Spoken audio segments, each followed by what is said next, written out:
কিয়ামতের অন্যতম আলামত হচ্ছে মানুষের ধন সম্পদ বৃদ্ধি পাবে। ফকির মিসকিন খুঁজে পাওয়া যাবে না। সাদকা ও জাকাতের টাকা নিয়ে খুঁজাখুঁজি করেও নেয়ার মতো কোনো লোক পাওয়া যাবে না। নবী সাল্লাল্লাহু আলাইহি ওয়াসাল্লাম বলেন, ততক্ষণ পর্যন্ত কিয়ামত প্রতিষ্ঠিত হবে না যতক্ষণ না মানুষের ধন সম্পদ বৃদ্ধি পাবে।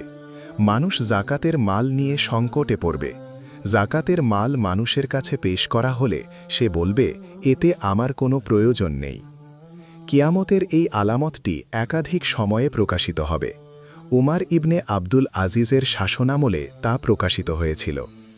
ইয়াকুব ইবনে সুফিয়ান বলেন, উমার ইবনে আব্দুল আজিজের শাসনামলে লোকেরা প্রচুর সম্পদ নিয়ে আমাদের কাছে আগমন করত।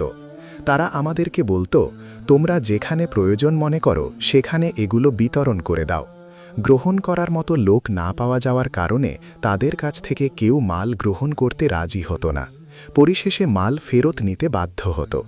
মোট কথা, তার শাসনামলে জাকাত নেয়ার মতো লোক ছিল না।